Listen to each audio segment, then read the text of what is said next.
La révolution, si elle promet un avenir radieux, elle part d'abord de sacrifices permanents. Et ces sacrifices, nous sommes décidés à les assumer.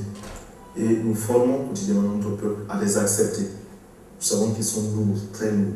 Et quand Thomas Sankara a été au pouvoir, on a été, et j'ai été aussi une des personnes qui a eu beaucoup d'espoir dans cette expérience qui a été menée au Burkina.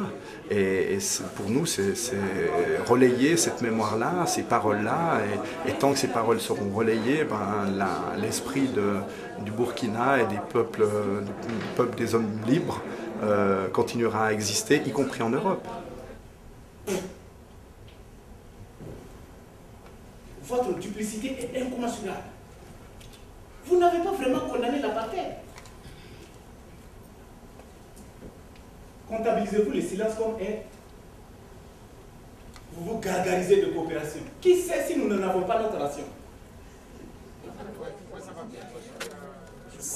L'initiative de cette caravane est très réconfortante pour moi parce que ça donne l'occasion de voir que 20 ans après, c'est le 20e anniversaire de l'assassinat de mon époux, donc de Thomas Sankara.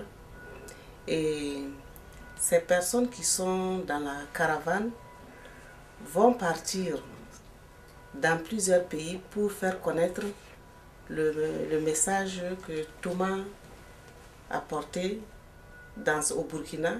Et message qui est même parti au-delà, parce que ces idéaux sont partis même au-delà du Burkina et même de l'Afrique. Ce 20e anniversaire, pour moi, c'est beaucoup d'émotions. Ça dit que c'est beaucoup d'émotions et puis beaucoup de réconfort.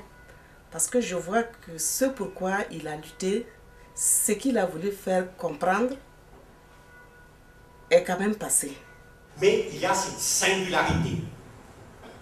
L'avantage de cette singularité est la communication directe, intuitive, totalement convaincante. Enfin, je n'ai pas besoin de... Tout le monde qui a rencontré Sankara, c'est des choses qui sont infraconséquentes.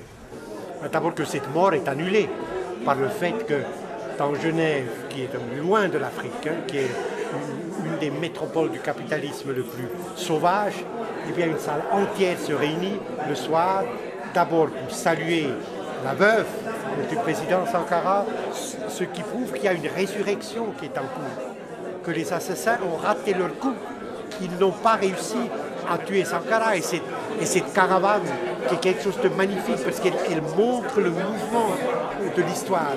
Elle réunit des Européens, des Latino-Américains, des Africains, sans aucun moyen, sauf la parole, sauf le témoignage.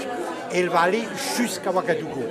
C'est que nous avons un peuple qui a eu aussi sa sagesse, son expérience. Nous avons un peuple qui sait aussi redéfinir une certaine façon de vivre. Ailleurs, on meurt d'avoir été trop bien servi. Ici, on meurt d'avoir pas été suffisamment servi.